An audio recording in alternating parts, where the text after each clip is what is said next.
أعوذ بالله من الشيطان الرجيم بسم الله الرحمن الرحيم ألف لام ميم ذلك الكتاب لا ريب فيه هدى للمتقين الذين يؤمنون بالغيب ويقيمون الصلاة ومما رزقناهم ينفقون. دینی بھائیوں اور اسلامی خواتین، آج سورہ بقرہ کا درس ہوگا. یہ سورہ بقرہ قرآن کریم کی سب سے بڑی سورت ہے. اس سورت کے بارے میں آپ نے بارہا سنا ہوگا. نبی اکرم صلی اللہ علیہ وسلم نے اس سورت کو خاص طور سے پڑھنے کا حکم دیا. آپ نے پورے قرآن کو پڑھنے کا حکم تو دیا ہی، خاص طور سے سورہ بقرہ اور سورہ آل عمران، ان دونوں سورتوں کو خاص طور پر پڑھنے کا حکم دیا. آپ نے فرمایا کہ سورہ بقرہ اور سورہ آل عمران قیامت کے دن ایسے آئیں گے جیسے کہ وہ بدلیوں کی شکل میں ہوں، اور پھر یہ دونوں صورتیں اپنے پڑھنے والوں کی طرف سے بحث و مباحثہ کریں گی. اللہ رب العالمین کے سامنے اس کی سفارش کریں گی.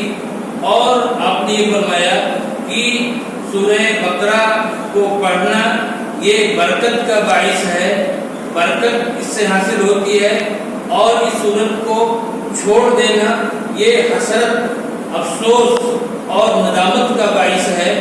اور یہ سورت ایسی ہے کہ باطل پرست جادوگر ہوں یا اور دوسرے باطل پرست ہوں، وہ اس سورت کا مقابلہ نہیں کر سکتے. اتنی عظیم سورت ہے یہ. نبی اکرم صلی اللہ علیہ وسلم کی خاص تعلیم ہے کہ گھر میں اس سورت کی تلاوت کی جائے. آپ نے یہاں تک فرمایا کہ جس گھر میں سورہ بقرہ کی تلاوت کی جاتی ہے اس گھر سے شیطان بھاگتا ہے. شیطان اس گھر میں رہ نہیں سکتا جس گھر میں سورہ بقرہ کی تلاوت کی جائے. اتنی اہم ترین اور عظیم ترین یہ سورت ہے. اس سورت میں بے شمار احکام ہیں، اللہ رب العالمین کے بے شمار آرڈرز ہیں، اور بہت سارے احکام آپ کو ملیں گے. بڑے بڑے احکام عبادت کے، اسی طریقے سے رہن سہن کے، لین دین کے، معاملات کے، یہ تمام احکام آپ کو اس صورت میں سورہ بقرہ میں ملیں گے. آپ دیکھیے اللہ رب العالمین نے اس صورت کا آغاز کیا، اس کی شروعات کی اس بات سے کہ یہ قرآن ہدایت ہے متقیوں کے لیے، اور پھر متقیوں کی صفت بیان. متقی ہے کون؟ ہر آدمی کہہ سکتا ہے کہ ہم متقی ہیں. اللہ نے بیان کیا کہ متقی کون ہے، وہ کون سی خوبیاں ہیں جو انسان میں پائی جائیں تو انسان متقی ہوگا. اللہ نے فرمایا کہ ایسا انسان جس کے اندر 5 خوبیاں، 5 عادتیں ہوں، صفتیں اس کی ہو، تو متقی مانا جائے گا. پہلی چیز کیا ہے کہ اس کا غیب پر ایمان. غیب پر ایمان، غیب پر ایمان کا مطلب کیا کہ وہ چیزیں جن کو ہم اپنی نگاہوں سے دیکھ نہیں سکتے، کان سے سن نہیں سکتے، اپنی عقل سے ہم ان کو حاصل نہیں کر سکتے، لیکن اللہ نے ان کو بیان کیا ہے، اللہ کے نبی نے بیان کیا ہے، تو ہمارا ان کے اوپر ایمان ہونا چاہیے. جیسے آخرت کی جتنی بھی چیزیں ہیں، جنت ہے، جہنم ہے، اللہ رب العالمین کے فرشتے ہیں، اسی طریقے سے قبر میں ایک انسان کی زندگی ہے، اور محشر، میدان محشر ہے. یہ تمام چیزیں ایسی ہیں جن کو ہم دیکھتے نہیں، یہ غیب کی چیزیں ہیں. ان کو قرآن نے بیان کیا، حدیث نے بیان کیا. ان پر ایمان لانا کیا ہے؟ ضروری ہے. دوسری خوبی یہ کہ وہ نماز قائم کرتے. اگر ایک انسان نماز قائم نہیں کرتا تو متقی قطعاً نہیں ہو سکتا، اللہ رب العالمین کا پرہیزگار بندہ نہیں ہو سکتا۔ اور تیسری خوبی یہ کہ وہ اپنے مال کو خرچ کرتے ہو، اللہ کی راہ میں اپنے مال کو خرچ کرے، اللہ نے جو کچھ بھی دیا اس میں سے وہ خرچ کر اللہ کی راہ میں۔ اور چوتھی خوبی یہ کہ وہ اس کتاب پر بھی ایمان لائیں، قرآن کریم پر بھی، اور جو پچھلی کتابیں ہیں توریت ہو، انجیل ہو، ان کو بھی مانیں کہ یہ اللہ کی نازل کردہ کتابیں ہیں، اتاری ہوئی کتابیں ہیں۔ اب یہ اور باتیں لوگوں نے ان میں تبدیلی کر دی، چینج کر دیا۔ اور پانچویں چیز یہ کہ آخرت پر ایمان، مضبوط یقین ہو اس بات کا کہ یہ دنیا ایک دن ختم ہو جائے گی، قیامت آئے گی اور سارے کے سارے لوگ اللہ کے سامنے اکٹھے ہوں گے اور اپنے اعمال کا حساب دیں گے، اور اللہ رب العالمین لوگوں کے اعمال کے حساب سے جنت اور جہنم کا فیصلہ فرمائے گا۔ آخرت پر ایمان، اس کا یقین، یہ پانچ چیزیں جس انسان کے یہاں پائی جائیں گی وہ انسان کیا ہوگا؟ مومن۔ اور ایسے مومنوں کے لیے کیا ہے آخرت میں؟ اللہ نے آگے اس کو بیان کیا، آگے آیتیں آ رہی ہیں۔ تو ایسے مومنوں کے لیے اللہ رب العالمین کی جنت ہے جس میں وہ انتہائی آرام کے ساتھ، سکون کے ساتھ، ٹینشن فری ہو کر کے زندگی گزاریں گے اپنی آخرت کی۔ ایسے مومنوں کے لیے ہے۔ آگے اللہ رب العالمین نے کافروں کا تذکرہ کیا اور پھر اس کے بعد منافقین کا ذکر کیا۔ منافقین کا ذکر کیا۔ منافقین یہ بظاہر مسلمان تھے لیکن اندر سے یہ کافر تھے۔ اللہ رب العالمین نے ان کی خرابیوں کو بیان کیا کہ یہ منافق کیسے ہوتے تھے۔ کئی آیتوں میں اللہ نے بتایا، پہلی چیز تو یہ ہے کہ یہ منافق جھوٹا دعویٰ کرتے تھے، اپنے آپ کو مسلمان کہتے تھے لیکن دعویٰ ان کا جھوٹا تھا، حقیقی معنوں میں وہ مومن نہیں تھے۔ اسی طریقے سے دوسری چیز، آخرت پر بھی ایمان کا دعویٰ کرتے تھے وہ، لیکن اس میں بھی وہ جھوٹے تھے، صرف دعوے سے بات نہیں بنتی ہے۔ اور تیسری چیز یہ کہ یہ لوگ، یہ منافقین مسلمانوں کو، مومنوں کو، جو اللہ پر ایمان والے تھے، ان کو دھوکہ دینے کی کوشش کرتے تھے، یہاں تک کہ اللہ رب العالمین کو بھی دھوکہ دینے کی کوشش کرتے تھے۔ یہ منافقین کی یہ خرابی تھی۔ اور اس کے علاوہ ان کے یہاں اور بہت ساری چیزیں تھیں، بہت ساری خرابیاں ان کے یہاں موجود تھیں۔ یہ زمین میں فساد مچاتے، بگاڑ پیدا کرتے اور کہتے تھے کہ ہمیں کو اصلاح کرنے والے ہیں، ہمیں کو اچھا کرنے والے ہیں، جبکہ یہ خراب کام کرتے تھے۔ اس کے علاوہ یہ صحابہ کے گستاخ تھے، صحابہ کرام کے ساتھ گستاخی کرتے تھے، صحابہ کرام کا مذاق اڑاتے تھے، اور اسی طریقے سے ہدایت کی جو راہ ہے، ہدایت کا جو راستہ ہے، اس راستے کو چھوڑ کر کے گمراہی کی راہ پر چلتے تھے۔ یہ منافقین کی عادتوں کو اللہ نے بیان کیا ہے اور ان کا ذکر کیا ہے تاکہ ایک مسلمان اس طرح کے کاموں سے بچے۔ نبی اکرم صلی اللہ علیہ وسلم نے فرمایا کہ 4 عادتیں جس شخص کے یہاں 4 عادتیں ہوں گی وہ پکا منافق ہوگا، پکا منافق۔ 4 خرابیاں جس کے یہاں ہوں گی پکا منافق ہوگا۔ اور اگر کسی کے یہاں ان 4 میں سے کوئی ایک عادت ہے تو اس کے یہاں نفاق موجود ہوگا جب تک کہ وہ اس کو چھوڑ نہ دے۔ وہ 4 چیزیں کیا ہیں کہ جب اس کو امانت دی جائے، کسی چیز کوئی امانت رکھی جائے اس کے پاس، تو وہ اس میں خیانت کرے، پہلی عادت تو یہ ہے۔ اور دوسری عادت یہ کہ بات کرے تو جھوٹ بولے، جھوٹی بات کرے، جھوٹ بولے۔ اور تیسری عادت یہ کہ وعدہ کرے تو وعدہ خلافی کر جائے، اس وعدے کو پورا نہ کرے۔ اور چوتھی عادت یہ کہ لڑائی کی نوبت آ جائے، کسی سے لڑے تو گالی گلوچ بکے، گالیاں دے۔ یہ 4 عادتیں ایسی ہیں کہ جس کے یہاں بھی یہ 4 عادتیں پائی جائیں گی وہ پکا منافق ہوگا۔ یہ بخاری کے الفاظ ہیں، بخاری کی حدیث ہے، اور مسلم شریف میں ہے کہ گرچہ وہ نماز پڑھتا ہو، گرچہ وہ نماز پڑھتا ہو، وہ روزہ رکھتا ہو اور وہ اپنے آپ کو مسلمان سمجھتا ہو، لیکن اگر وہ ان 4 چیزوں سے نہیں بچتا ہے تو پھر وہ منافقین کی صف میں داخل ہو جائے گا۔ اس وجہ سے ایک مسلمان کو اس بات کی پوری کوشش کرنی چاہیے کہ ان خرابیوں سے امانت میں خیانت، بات چیت میں جھوٹ اور وعدہ خلافی، اور اسی طریقے سے گالی گلوچ بکنا، ان 4 چیزوں سے اپنے آپ کو بچا کر کے رکھے، اپنے آپ کو دور رکھے، تاکہ وہ منافقین کے صف میں شامل نہ ہو۔ آگے اللہ رب العالمین نے اس صورت میں دوسری اور چیزیں بھی اللہ تعالیٰ نے بیان کی ہیں صورت کے اندر، اور میں نے بتایا تھا کہ مومنوں کے لیے خوشخبری ہے، اس کا بھی ذکر کیا اللہ رب العالمین نے کہ جو بھی ایمان والے ہیں اور عمل صالح نیک عمل والے ہیں ان کے لیے خوشخبری ہے۔ کیا خوشخبری ہے؟ آپ اس چیز کو ایسے دیکھیں کہ ایک انسان اس دنیا کے اندر جو لذت حاصل کرتا ہے، یعنی انجوائے کرتا ہے، تو انجوائے کے لیے بیسیکلی 3 چیزیں ہوتی ہیں۔ 3 چیزیں اس کو چاہیے جس سے اس کو لذت ملتی ہے اور وہ اس سے انجوائے کرتا ہے۔ پہلی چیز کیا ہے کہ اس کے پاس اچھا مقام ہو، اور دوسری چیز کیا ہے کہ اس کے پاس اچھا کھانے پینے کا سامان ہو، اچھی خورد و نوش ہو، اور تیسری چیز یہ ہے کہ اس کا نکاح، اس کے پاس اچھی بیوی ہو۔ یہ 3 چیزیں ایسی ہوتی ہیں جو اس دنیا میں بڑی لذت کی چیز مانی جاتی ہیں۔ اللہ رب العالمین نے جنت کے اندر ان تینوں چیزوں کا انتظام کیا۔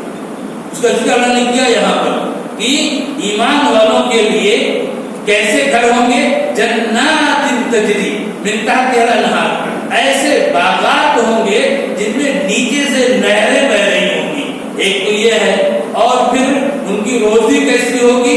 پھلوں کی روزی ان کو ہوگی، فروٹس کی روزی ان کو دی جائے گی۔ اور تیسری چیز کیا ہے کہ ان کے لیے پاک بیویاں ہوں گی، بالکل پاک تینت بیویاں ہوں گی۔ یہ 3 چیزیں، یہ اتنی بڑی نعمت ہے، اور اس کے ساتھ اگر یہ نعمتیں ایک انسان کو حاصل ہوں اور یہ ڈر لگا ہوا ہو یہ نعمت چھن جائے گی اور یہ نعمت ختم ہو جائے گی، تو پھر انسان کو پورا مزہ نہیں آئے گا۔ ان جنت میں کیا ہوگا کہ ایک انسان کو یہ خوف بھی نہیں ہوگا۔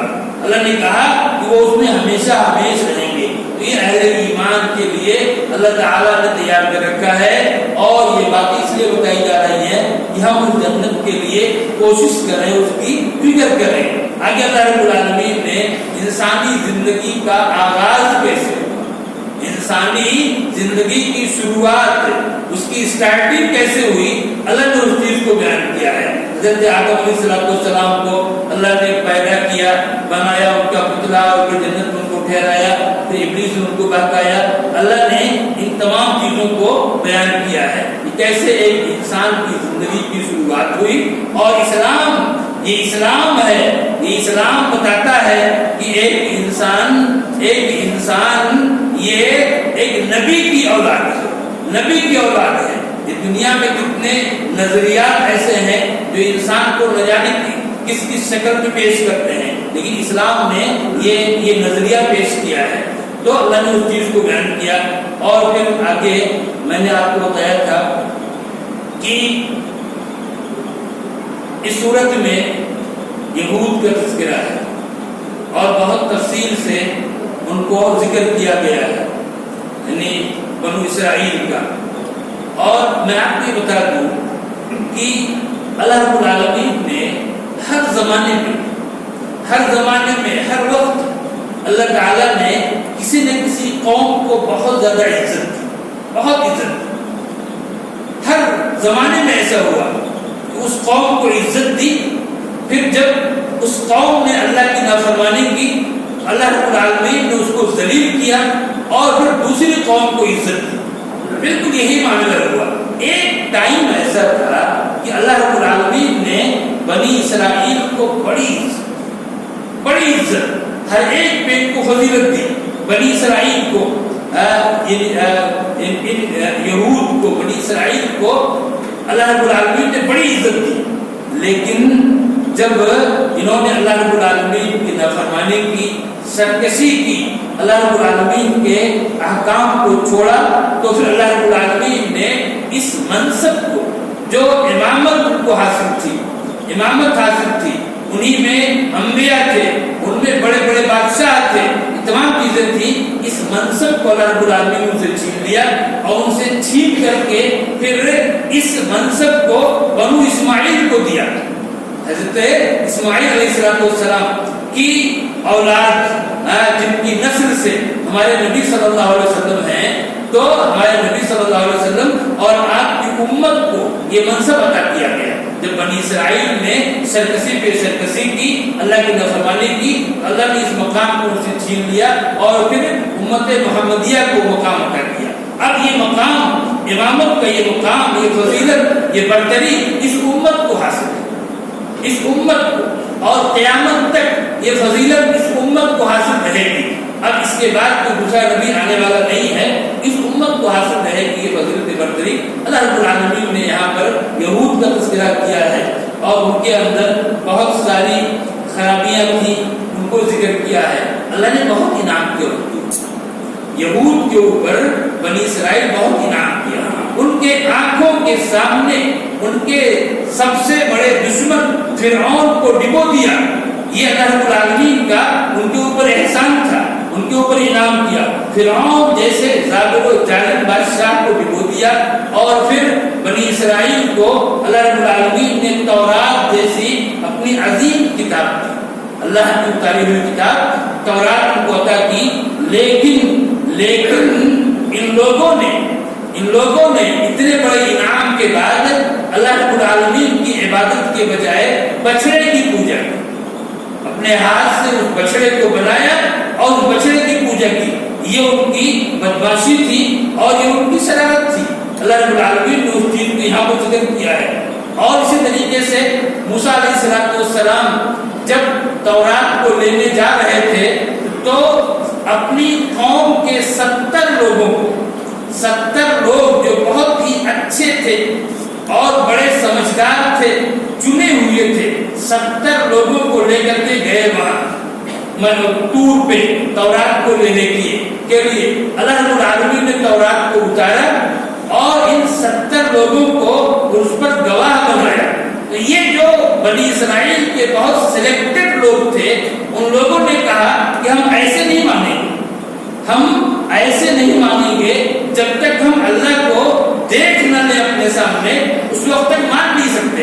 اتنی بڑی جرأت تھی ان کی اور اتنے ڈھیٹ ہو گئے تھے کہ انہوں نے کہا جب اللہ کو دیکھ لیں گے تب مانیں گے۔ اللہ رب العالمین نے ان تمام کو وہیں پر ان کو موت کو طاری کر دیا، ایک چیخ کے ذریعے ختم کر دیا۔ پھر موسیٰ علیہ السلام نے دعا کی اور پھر رب العالمین نے ان کو دوبارہ زندہ کیا۔ اللہ رب العالمین نے ان تمام باتوں کو یہاں بیان کیا ہے۔ اور پھر دیکھیے اللہ نے، کیونکہ انہوں نے ہجرت کی تھی نا، مصر سے ہجرت کی تھی، اب راستے میں اللہ نے کیا انعام کیا، ان کے اوپر بادل کا سایہ کر دیا دھوپ سے بچنے کے لیے، اور اس کے علاوہ کھانے کے لیے من اور سلوہ کو نازل کیا۔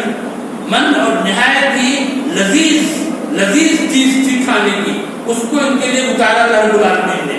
لیکن ان کی شرارت کیا تھی کہ انہوں نے کہا کہ نہیں، ہم اس پر ہم نہیں رہ سکتے، ہمیں پیاز چاہیے، لہسن چاہیے اور دوسری چیزیں چاہیے۔ اللہ رب العالمین نے ان کی ان تمام باتوں کو بیان کیا ہے۔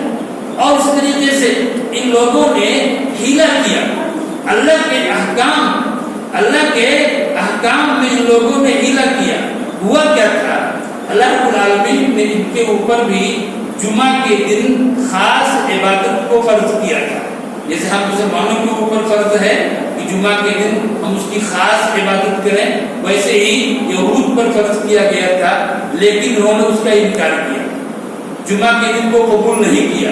ان لوگوں نے کہا کہ ہم ہفتے کے دن کو، سنیچر کے دن کو ہم اس کے لیے مانیں گے۔ اللہ نے کہا ٹھیک ہے، سنیچر کے دن تمہارے لیے ہے، لیکن اس دن تم کوئی دنیاوی کام نہیں کر سکتے، یہ پابندی ہوگی۔ اب اس کے بعد اللہ نے سنیچر کے دن ان پر اس چیز کو حرام کر دیا، اب چونکہ ان میں سے بہت سے لوگ مچھلیوں کا کاروبار کرتے تھے، اب پورے دن تک مچھلیوں کے شکار سے رکنا ان کے لیے مشکل تھا، لیکن چونکہ یہ چیز حرام تھی تو کر نہیں سکتے تھے۔ ان لوگوں نے ایک ہیلا اختیار کیا۔ ہیلا کیا؟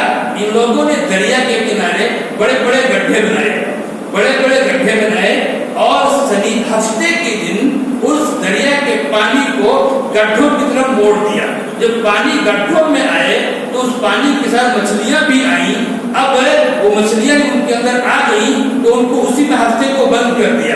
پھر شکار کیا اتوار کے دن، اگلے دن۔ اس دن شکار نہیں کیا تھا، اگلے دن شکار کیا۔ یعنی جس چیز کو اللہ نے حرام کیا تھا اس حرام کو کرنے کے لیے انہوں نے ہیلا اختیار کیا اور اس ہیلے کے ذریعے سے اس حرام کام کو انجام دیا۔ اللہ رب العالمین نے ان کی سے غلط حرکت پر ان سب کو بندر بنا دیا۔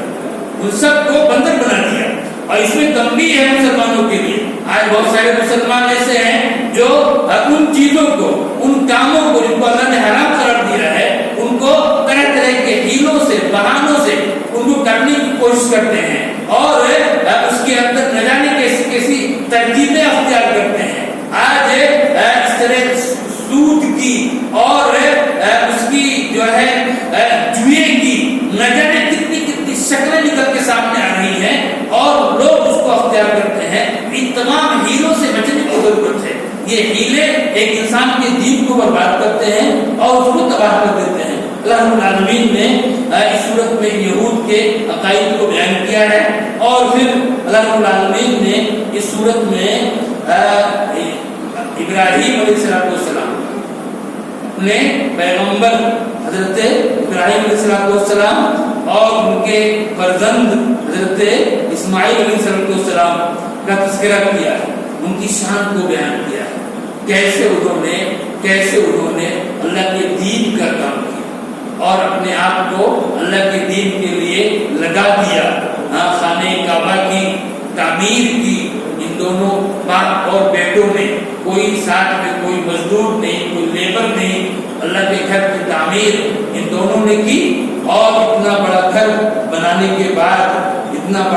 بنانے کے بعد دل میں یہ خیال پیدا نہیں ہوا کہ ہم نے تو بہت بڑا کام کر لیا، دین کی بڑی خدمت کر لی۔ نہیں، اتنا بڑا گھر بنانے کے بعد بھی کیا کہتے ہیں، ربنا تقبل منا انک انت السمیع العلیم، ہمارے پروردگار تو ہمارے اس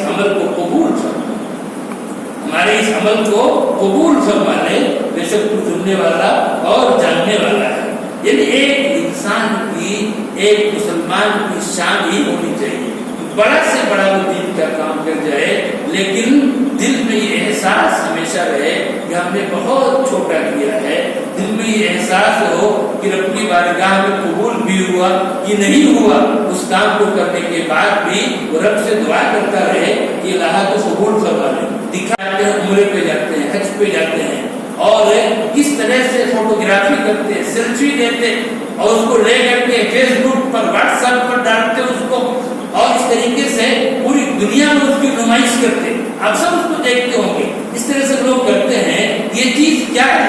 آپ کے دل میں کیا، اس کو اللہ ہی جانتا ہے، لیکن اس عمل کے ذریعے سے ایک انسان کیا پیش کرتا ہے؟ اگر آپ کو اللہ نے توفیق دی ہے کہ اس کا احسان ہے، یہ اس کا احسان ہے۔